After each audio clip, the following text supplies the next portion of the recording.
Sobat Podcast The Inventor, podcast persembahan dari LPPM, Lembaga Penelitian dan Pengabdian Masyarakat Universitas Terbuka.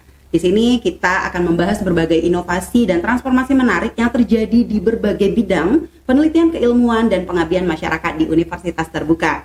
Saya Melisa dan host spesial hari ini. Saya Dwi Rahmawati. Ada Mbak Dwi Rahmawati dari Program Studi Administrasi Bisnis Fakultas Hukum Ilmu Sosial Ilmu Politik Universitas Terbuka, yang hari ini akan menyapa narasumber yang luar biasa. Kenapa saya bilang narasumber kita luar biasa? Ini narasumber pilihan, Mbak Dwi. Betul sekali. Dan judulnya juga yang terbaru ini sangat menarik sekali. Betul banget. Nah, kita penasaran, ingin menggali lebih dalam terkait dengan penelitian beliau, luaran beliau juga, Mbak Dwi. Langsung saja sepertinya kita sapa. Halo, selamat pagi Ibu Fenty Fitriani Nurunisa dari Program Studi Agribisnis Universitas Terbuka. Jadi teman-teman, Bu Fenty atau Mbak Fenty ya, biar akrab dengan Mbak Fenty ini punya satu publikasi riset dari hasil risetnya yang sangat-sangat menarik ini dengan judul Business Model Analysis and Feasibility Study of Low Glycemic Index Rice, Parboiled Rice. Oke, selamat pagi. Mbak Ica, Mbak Dwi. Mbak Fenty sehat? Sehat, alhamdulillah. Terima kasih ya sudah bersedia berkenan hadir hari ini mengisi sebagai narasumber khususnya dan berbagi pengetahuan-pengetahuan terkait dengan penelitiannya. Siap. Apalagi penelitiannya ini menarik sekali ya. Kenapa menarik nanti kita akan ulas lebih lanjut. Nah, Mbak Fenty sendiri sekarang di Prodi Agribisnis kesibukannya apa nih?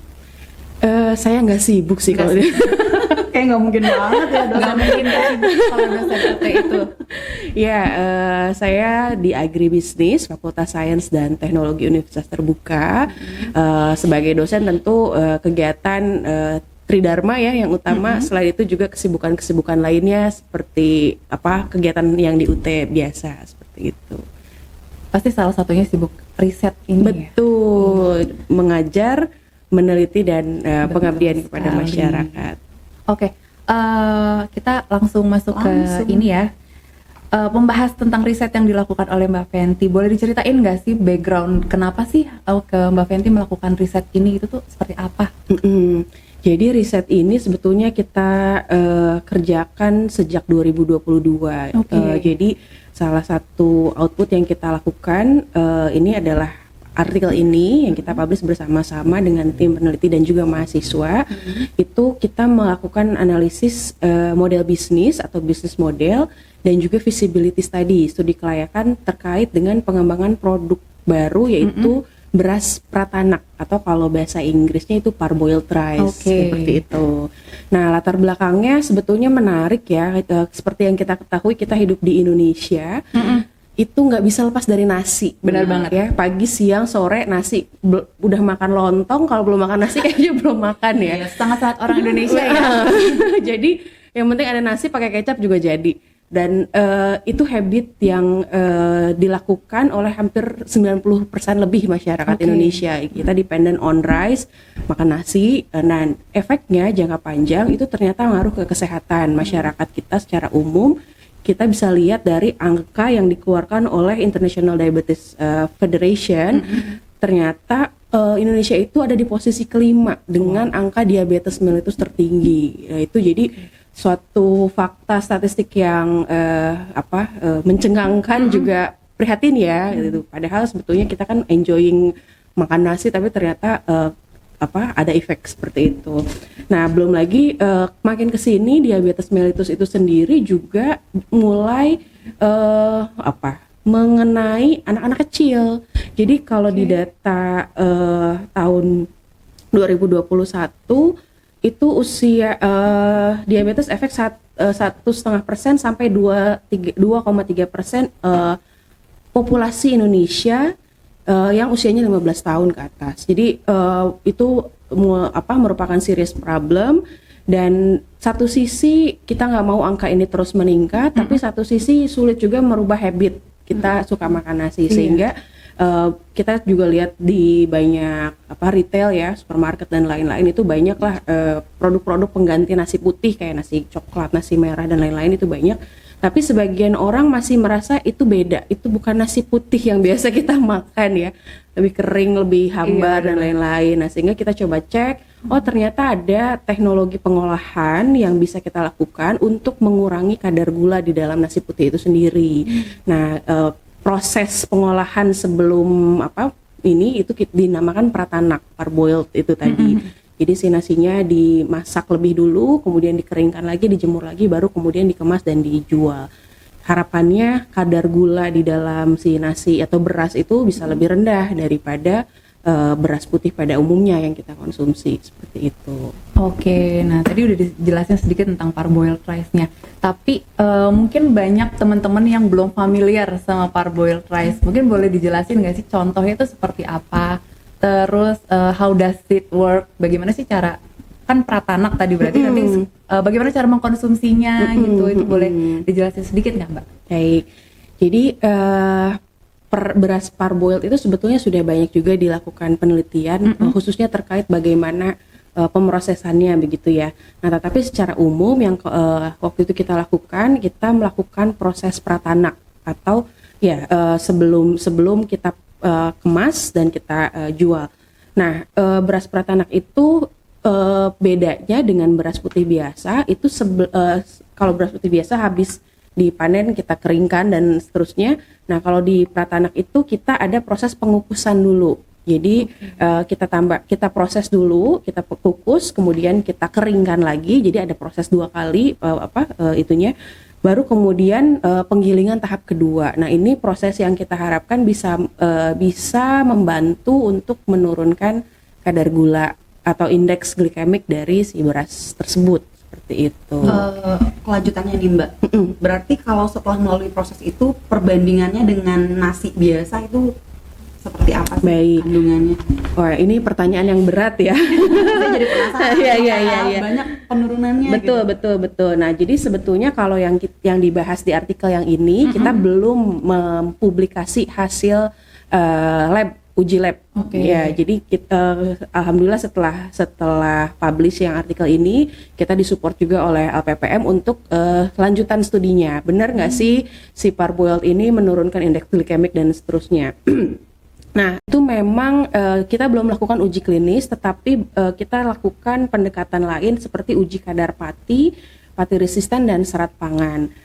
Kalau dari uji pati total dan kadar serat itu secara umum beras yang diproses parboiled itu dia bisa menurunkan kadar pati total dan meningkatkan kadar serat pangan hingga 45%. Jadi kadar seratnya lebih tinggi dibandingkan beras yang tidak diproses parboiled dan juga kadar pati totalnya lebih turun seperti itu. Tapi untuk bisa benar-benar kita klaim bahwa ini indeks glikemiknya lebih rendah sebetulnya perlu uji klinis. Nah itu yang belum kita lakukan seperti itu. Tapi riset-riset sebelumnya itu sudah ada yang pernah melakukan indeks uji klinis terkait dengan parboiled rice.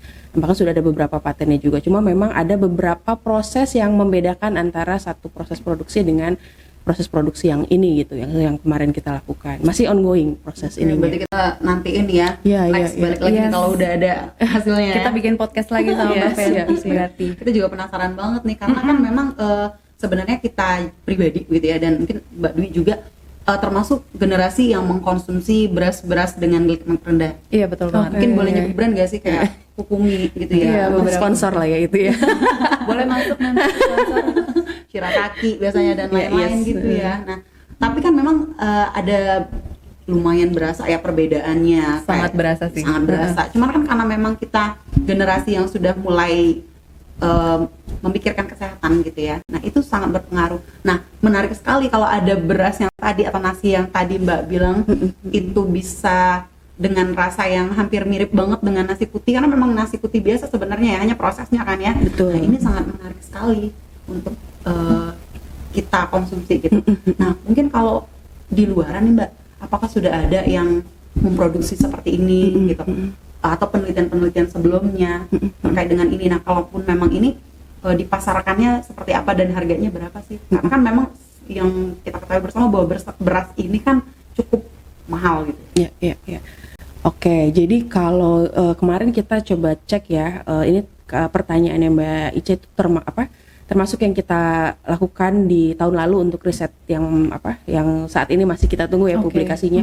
Jadi kita coba cek sebetulnya bagaimana sih competition map ya dari beras parboiled. Nah, kalau di Indonesia sendiri sebetulnya belum banyak brand-brand yang mengeluarkan parboiled rice. Tapi kemarin kita coba berkesempatan senang sekali bertemu dengan salah satu narasumber.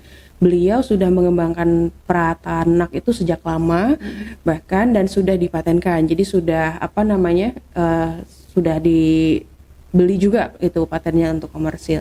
Nah, tapi memang sayangnya dalam skala besar itu belum berlanjut seperti itu. Nah, yang kita lakukan kemarin itu di skala rumah tangga untuk bisnisnya.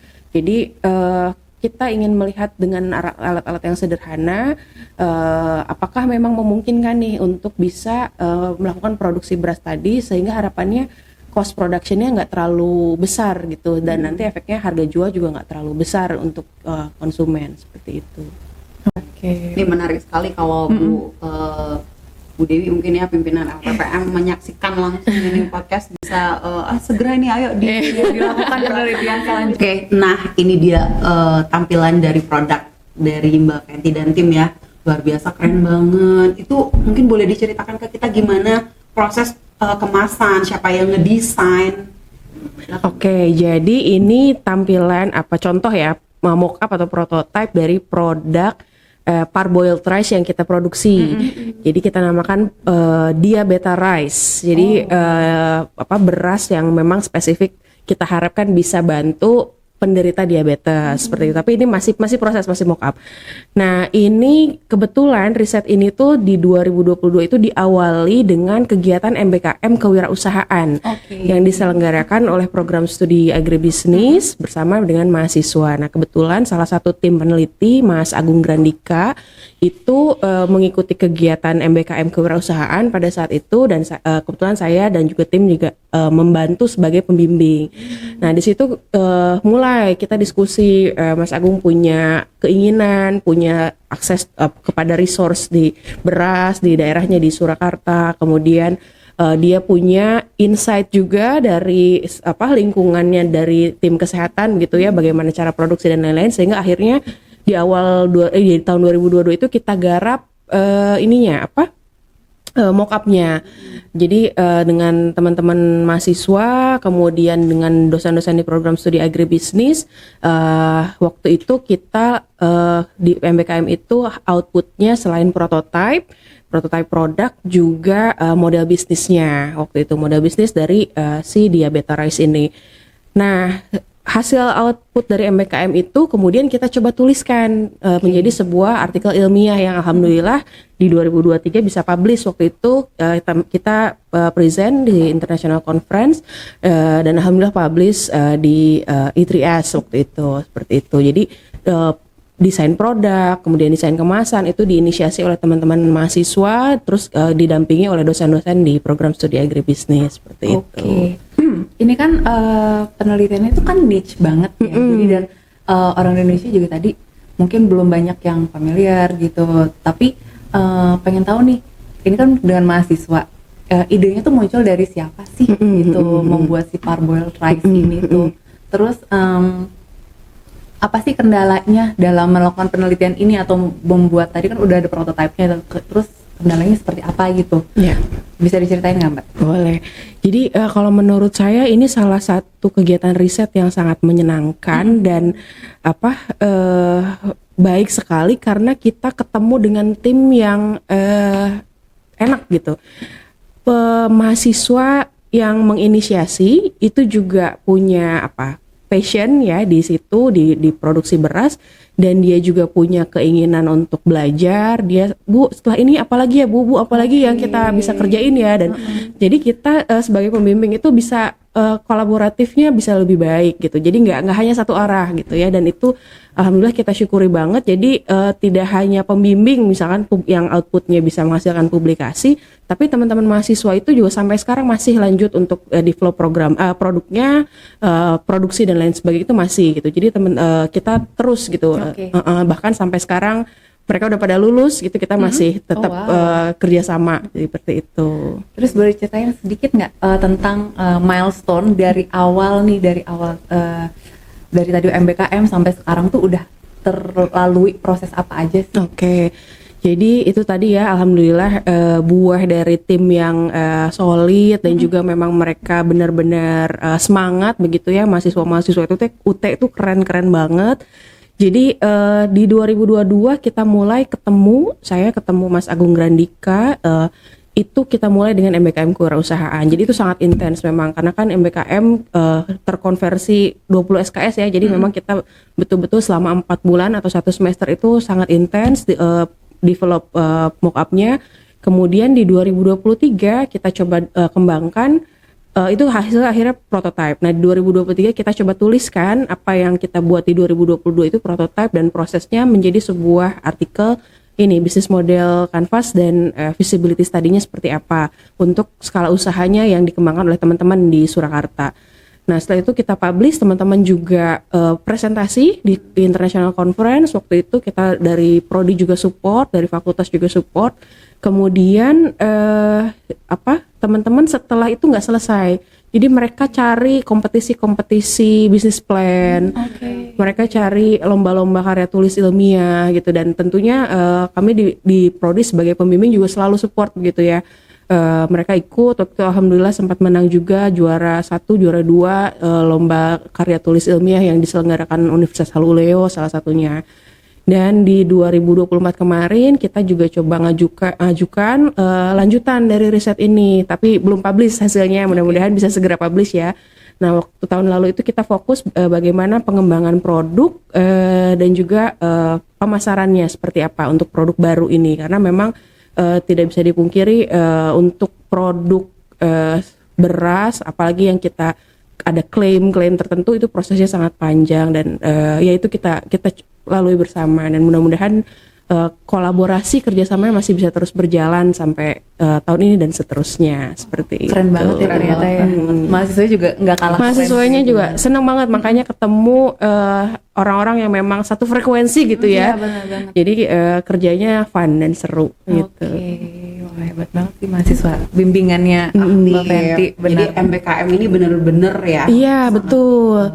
Memang MBKM ini kalau waktu itu kita kebetulan di program studi agribisnis itu mendapatkan hibah PKKM untuk Wirausaha Merdeka. Jadi itu jadi peluang yang sangat baik juga gitu, yang bisa dimanfaatkan. Dari kami juga tidak ingin menyia-nyiakan lah, kita dapat hibah ini, ayo kita garap bersama-sama, dan kebetulan ketemu mahasiswa-mahasiswa yang memang semangat juga di entrepreneurship gitu, pengembangan usaha-usaha rintisan. Ya.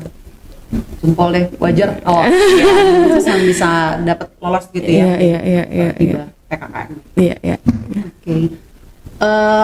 Tantangan nih Mbak, tantangan kedepannya seperti apa? Ini kan nggak mungkin berhenti sampai sini gitu ya. Mungkin salah satunya produksi, kemudian marketnya seperti apa? Karena memang ini menarik sekali gitu ya, dan memang juga kebutuhan pasar juga luar biasa. Harganya juga tadi sangat relatif minim ya, 60.000 per 250 gram dibanding dengan merek-merek lain ya gitu. Nah, dan apalagi kan ini produk Indonesia banget gitu ya. Nah, harusnya memang lebih terpercaya sebenarnya, dan kita harus berani bersaing dengan produk luar gitu. Kalau menurut Mbak Fenty sendiri tantangan kedepannya seperti apa? Oke, kalau dari sisi pengembangan produk atau riset, tentu prosesnya masih panjang ya. Kita masih perlu develop riset-riset lain untuk semakin mendukung lah. Artinya kita ingin memasarkan ini ke market, tentu kita harus bisa menjamin ya apa yang kita klaim, kemudian secara legal juga oke begitu ya. Nah, dan juga ini kan jarak jauh ya, artinya saya di sini sebagai pembimbing, terus teman-teman produksi mahasiswa itu di Surakarta lokasinya, dan mereka tidak hanya mengerjakan ini aja. Jadi emang mungkin mahasiswanya juga senang berkegiatan, jadi mereka ada yang ikut magang, ada yang ikut lomba-lomba, kegiatan-kegiatan lain. Jadi tapi membagi waktunya itulah yang kadang memang kita sebagai pembimbing perannya harus di situ ya, mengingatkan, memonitor dan lain-lain. Tapi selama memang ada komitmen, ada memang keinginan yang sama di awal itu insya Allah akan jalan.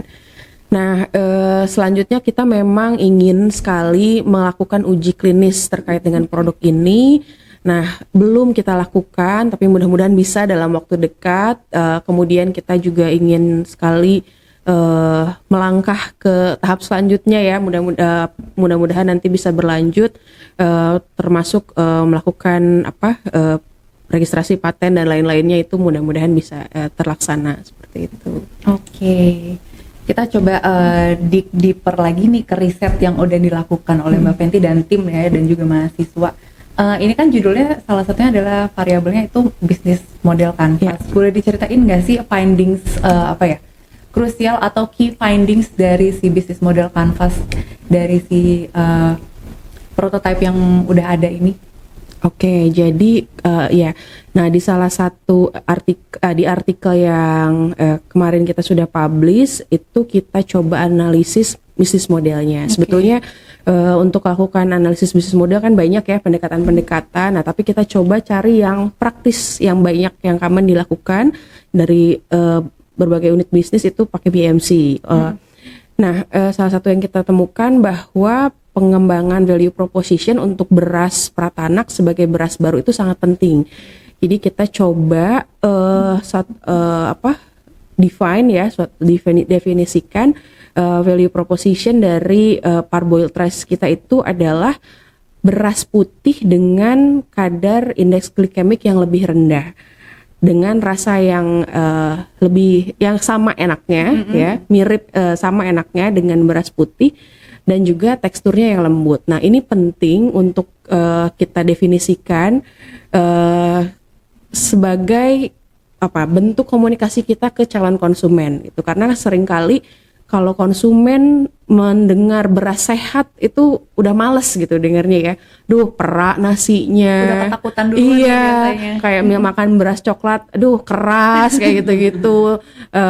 Padahal mungkin di sebagian orang butuh ya untuk bisa tetap memenuhi kebutuhan karbohidratnya tanpa memang mempengaruhi tingkat kadar gulanya secara signifikan gitu. Jadi kita coba definisikan bahasa yang harus kita terjemahkan dari produk ini ke bisnis model kita adalah itu tadi, value proposition-nya. Kemudian dari situ kita coba spesifikkan dengan kapasitas bisnis yang dilakukan sekarang itu siapa sih target marketnya itu. Nah, karena kan memang skala usaha akan menentukan nanti marketing dan sebagainya begitu ya. Nah, untuk starting point-nya kita kemarin menyasar kepada komunitas. Jadi kita fokus ke komunitas, itu komunitas yang memang membutuhkan asupan karbohidrat dengan indeks glikemik yang lebih rendah, dan juga komunitas yang memang punya kepedulian terhadap kesehatan. Jadi misalkan dia tetap masih sehat, tapi dia ingin lebih mindful begitu ya, makannya masih enak tapi masih bisa menjaga asupan yang masuk ke dalam tubuh seperti itu. Jadi itu dua crucial point yang kita coba dapatkan dari analisis model bisnis kita kemarin seperti itu. Oke. Terus kalau boleh tahu nih, ini key partnernya tuh siapa aja sih? Oke. Nah, tentunya ini usaha yang memerlukan kolaborasi. Pasti.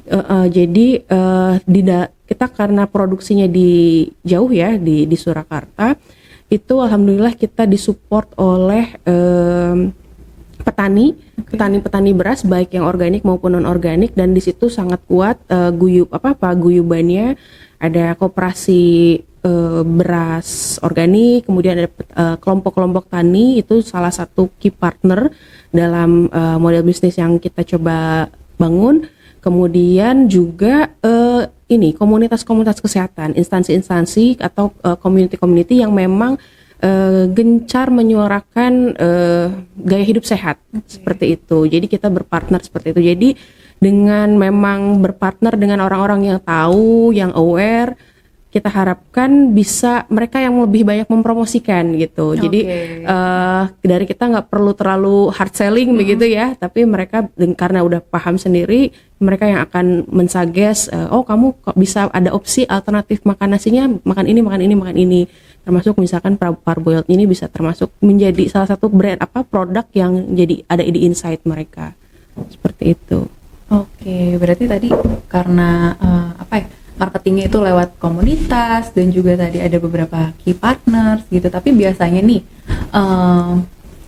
gimana sih cara kan ini niche, balik lagi ini sangat-sangat niche. Bagaimana sih strategi dalam memperkenalkan produk ini ke masyarakat gitu, meningkatkan awareness mereka, misalnya ini ada produk loh yang sehat. Terus gimana sih cara bikin mereka itu sadar bahwa itu tuh ini sesuatu hal yang penting gitu. Ya, baik. Tapi emang kayaknya Bu Fenty nggak bisa kerja sendiri. Harus kolaborasi. Barangkali dari Ibu dari administrasi bisnis. Boleh mungkin banget. Kita dari hukum. Setuju. Memang perlu banyak expertise ya. Itu apalagi memang kita punya kolaborasi yang kuat dengan mahasiswa, itu juga satu yang harus di maintain lah. Betul. Gitu. Jadi suatu environment yang bagus untuk riset-riset kita ke depan. Oke, mungkin untuk menjawab tadi ya strategi. Nah, itu sebetulnya adalah research question yang kita jawab di penelitian kita selanjutnya. Oh, baiklah. Tapi mungkin spill yang sedikit. Salah satu strateginya tadi memperkuat kemitraan. Okay. Jadi kita belum punya terlalu resource yang cukup kuat ya untuk bisa memberdayakan channel-channel pemasaran besar begitu ya. Nah, tapi kita bangun relationship yang kuat dengan komunitas seperti tadi. Jadi komunitas itu jadi salah satu ujung tombak kita untuk bisa bantu mensupport promosi produk, baik dari sisi misalkan benefit, kemudian apa sih parboiled, karena itu kan masih nggak common ya. Parboiled rice itu apa, pratanak itu apa, belum sampai ke manfaat, tapi barangnya aja mungkin kalau konsumen masih bertanya-tanya itu apa sih gitu. Bahkan sebelum dia mau makan kan kita harus bisa menjelaskan itu. Dan memang isu awal untuk pengembangan produk baru adalah edukasi ke konsumen tadi. Nah, bagaimana kita mengedukasi? Nah, itu jadi salah satu yang memang kita targetkan, mensosialisasikan, mengedukasi calon customer apa itu parboiled rice, apa manfaatnya, kenapa Anda harus mengkonsumsi ini instead of produk-produk lainnya, seperti itu. Oke, jadi memang membutuhkan banyak pihak ya, Mbak ya. Betul. Udah dijelasin juga seperti itu. Oke, nextnya nih Mbak Fenty, kita pengen tahu. Tadi kan udah dijelasin mengenai bisnis model kanvas dan juga strategi yang dilakukan ya. Nah, kalau misalnya dalam jangka panjang nih, dalam mungkin 3 tahun itu, apakah sebenarnya bisnis ini tuh visible nggak sih dilakukan? Terus seperti apa sih parameter untuk mengukur visibility-nya itu? Boleh ceritain? Baik, jadi kemarin kita coba hitung untuk skala usaha kecil. Jadi menggunakan visibility study untuk small business ya, menggunakan peralatan sederhana. Nah, itu kita peroleh bisnis ini bisa dilakukan visible atau layak dengan indikator-indikator yang kita coba hitung. Itu ada NPV, ada IRR, payback period, dan break even point-nya. Nah, secara umum dari sisi payback period misalkan ya, itu kita bisa balik modal itu dalam waktu 1 tahun 2 bulan kurang lebih. Nah, kemudian break even point-nya ketika kita dari sisi unit ya, ketika kita bisa menjual itu sekitar 45 pouch atau kemasan seperti itu. Kemudian dari perhitungan itu kita bisa simpulkan sebetulnya untuk skala usaha yang kita jalankan, yang dijalankan saat ini itu visible untuk bisa dilakukan gitu, dengan modal yang memang mungkin tidak besar untuk skala industri gitu, dan ini tentunya masih berprospek sekali untuk bisa dikembangkan kalau memang nanti hasil-hasil riset selanjutnya ya sudah mendukung, kemudian kita kembangkan untuk skala yang lebih besar, komersialisasi itu bisa juga dikembangkan visibility studies-nya seperti itu. Oke, nah terus nih ini mungkin beberapa pertanyaan terakhir ya. Saya penasaran aja sih, menurut Mbak Fenty pribadi nih, dalam beberapa tahun ke depan apakah tren hidup sehat atau konsumsi atau memiliki gaya hidup sehat nih akan seperti apa nih di Indonesia khususnya ya? Menurut Mbak Fenty gimana? Kayaknya itu sudah dan akan menjadi tren yang naik terus ya kayaknya, dan kalau dulu mungkin kita lihat orang aware terhadap apa yang dia makan tuh circle tertentu aja. Kalau sekarang mungkin bahkan di kantor kita udah lebih banyak lihat orang bawa bekal sendiri, pilih sendiri bahan-bahan yang mau dia makan gitu kan. Terus lebih concern how to cooknya, bagaimana dia memproses makanan-makanannya, dan itu semakin banyak kita lihat di kehidupan sehari-hari. Dan dari data tren konsumsi untuk produk-produk organik itu cenderung meningkat juga. Dari organic rice juga itu dari ke tahun demand-nya semakin tinggi, dan saya rasa itu jadi sinyal yang kuat juga bahwa sebetulnya market dari produk-produk sehat atau produk-produk yang lebih green tadi itu akan terus meningkat, semakin besar ke depannya seperti itu. Oke, jadi lumayan promising ya ternyata ya bisnis ini ya. Dan kita juga bisa lihat gitu ya, nggak cuman di peduli dengan beras, kali di luar juga kan sudah mulai banyak yang memperhatikan kesehatan gula, kan banyak sekali diganti pemanis yang lain yang lebih green gitu ya. Terus ada minyak juga udah mulai banyak yang mengganti dengan yang lebih sehat, santan dan lain-lain. Benar gitu. banget. Sebenarnya itu bisa menjadi bukti bahwa ke depan memang insya Allah Indonesia akan lebih sehat dan lebih baik. Amin. Amin banget. Apalagi anak muda khususnya selebgram sekarang kayak lebih Tren banget hidup sehat. Betul, olahraga, tidak makan nasi. Nah, betul. Jadi alternatifnya ada ini. Iya. Kan kalau nggak makan Karena nasi. saya pribadi pun nggak kuat kalau nggak makan nasi. Iya. Orang Indonesia banget. Susah ya. Bisa lepas itu sulit banget kalau kita mau stop banget gitu kan. Yes, betul. Karena basically nasi kan staple food kita ya dari Betul, kecil gitu, betul. behaviornya seperti itu. Iya. Jadi mau nggak mau gitu kan kita Terbiasa. Belum makan kalau belum makan nasi. Belum kenyang. Iya. Bisa makan.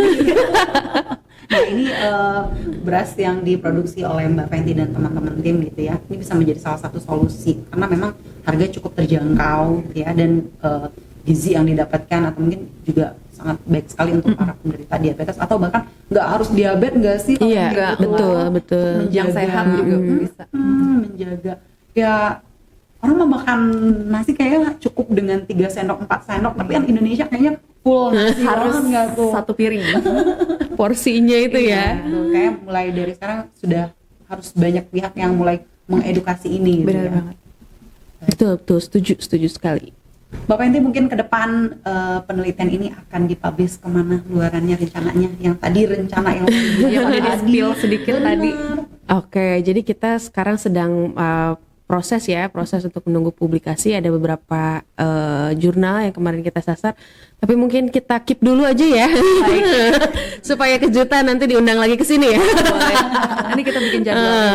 banget ya, Iya. Bapak Enti bersedia memberikan edukasi juga terkait dengan ini. Ya berasa gitu ya Mbak Dwi, maksudnya atmosfer semangat dari Bapak benar Enti banget. selaku pembimbing yang luar biasa, disupport juga dengan mahasiswanya yang juga aktif sekali, insya Allah menghasilkan produk yang luar biasa, tentunya bermanfaat bagi masyarakat Indonesia dan luar negeri bahkan nanti insya Allah ke depan. Dengan dukungan LPPM juga tentunya, karena kita benar-benar baru MBKM kemudian lanjut LPPM itu kita bisa lakukan riset-riset yang tadi kita sampaikan gitu, karena riset sekali lagi butuh support tidak hanya SDM tapi juga ke lembaga begitu. Terintegrasi semuanya. Betul. Oke Mbak Dwi, sebelum kita akhiri ada yang mau ditanyakan? Kayak Mbak Dwi antusias Menarik banget soalnya iya. gitu ya. Ini bisnisnya, produksinya gitu. Ini kan maksudnya karena sangat-sangat mengendorse gaya hidup sehat sih. Kita saat-saat ini apalagi Mbak Ica juga kan sedang berusaha Pelaku untuk ya. Untuk lebih sehat lagi. Target market. Target market utama gitu. Karena udah mulai tobat gitu ya. Iya. Lumayan ya, kalau kita beli beras yang di luar itu sama dengan 25 kilo ya. Iya. Coach ilmu tadi Iya, itu, Mbak. betul. Nah, tapi ternyata bisa sangat-sangat Ya. murah Ya, banget. mudah-mudahan guys. kita Sebenarnya juga semangatnya apa yang kita coba lakukan bareng-bareng dengan tim itu bisa memang memberikan benefit untuk lingkungan yang lebih banyak, lebih luas gitu. baik. Terakhir mungkin Mbak, sebelum kita akhiri podcast kita hari ini, adakah yang mau di-share begitu ya terkait mungkin pesan-pesan gaya hidup seperti apa, kemudian saran barangkali untuk kita semua, terutama kita juga yang masih belajar dalam proses Benar banget. menulis penelitian ini sendiri? Oke, sebetulnya kita juga masih belajar ya, masih berproses. Tapi tadi ya, saya rasa bertemu tim yang cocok itu penting sekali untuk kita bisa bekerja, mendevelop apa yang kita awalnya curious, terus jadi semangat gitu belajar, terus naik lagi dan seterusnya. Kemudian semangat juga untuk bisa nulis, meskipun tadi Pak Tantu sebagai dosen muda ya masih banyak yang harus dipelajari, harus pengalaman harus ditambah lagi, tapi kesempatan-kesempatan itu banyak sekali di depan mata. Nah, kita jangan takut atau jangan minder untuk nyoba gitu, karena UT udah hebat banget, udah support banget kita, apalagi mahasiswa kita juga banyak yang hebat-hebat di luar sana gitu. Jadi nggak hanya fresh graduate, banyak bahkan yang profesional itu jadi mitra yang keren-keren banget kalau memang kita bisa membuka komunikasi dan kesempatan untuk kolaborasi. Baik. Siap-siap begitu ya, ya Mbak Fenty bentar lagi akan diminati sekali oleh para mahasiswanya untuk menjadi pembimbing nih, rame nih. Waduh, udah ada ide riset nih. Aduh, boleh kita kolaborasi. Kalau misalkan ada yang mau mencari produk ini, mungkin bisa mencari ke Bu Fenty melalui apa nih? Kita ada Instagram, teman-teman mahasiswa coba develop Instagram, tapi memang belum terlalu aktif ya. Itu boleh dicek nanti Dia Beta Rise itu ya, di IG nanti boleh dicek, boleh dilihat perjalanannya. Nah, Instagram ini juga jadi salah satu output yang kemarin coba kita encourage ke teman-teman melalui MBKM Kewirausahaan. Jadi mereka tidak hanya belajar how to produce-nya, tapi how to market-nya juga. Mereka harus punya profil digital untuk bisa memperkenalkan produk-produk yang mereka kerjain gitu. Tapi memang IG-nya kayaknya masih belum banyak, tapi boleh dilihat nanti di situ. Nah, mulai dari hari ini akan rame nih. Kita ceknya nanti. Oke, terima kasih Mbak Fenty, kita tiba. Terima kasih juga. Sukses selalu. Amin, semoga sama-sama. Kedepannya dapat menghasilkan penelitian-penelitian yang lebih baik lagi. Amin. Doa kita bersama juga ya, karena ini sangat-sangat bermanfaat untuk khalayak besar khususnya. Sukses selalu, salam untuk mahasiswa dan timnya. Siap, terima kasih banyak. Terima kasih Baik. juga Mbak Dwi. Sama-sama loh Mbak Ica, sudah diundang juga di sini. Next berlanjut mungkin ya. Saya jadi bintang tamu aja. Kontrak. Atau jadi narasumber. Oke, sahabat podcast The Inventor, kita telah membahas berbagai aspek dari analisis model bisnis hingga studi kelayakan beras indeks glikemik rendah, riset luar biasa dari Ibu Fenty dan timnya. Ini adalah inovasi yang menarik dan berpotensi besar untuk membantu masyarakat dalam menjaga pola makan yang lebih sehat. Terima kasih sudah mendengarkan podcast The Inventor. Jangan lupa untuk follow dan share podcast ini jika menurut kalian bermanfaat. Sampai jumpa di episode berikutnya. Podcast The Inventor menjelajahi inovasi transformasi untuk masa depan yang lebih baik. Sampai jumpa. Sampai jumpa.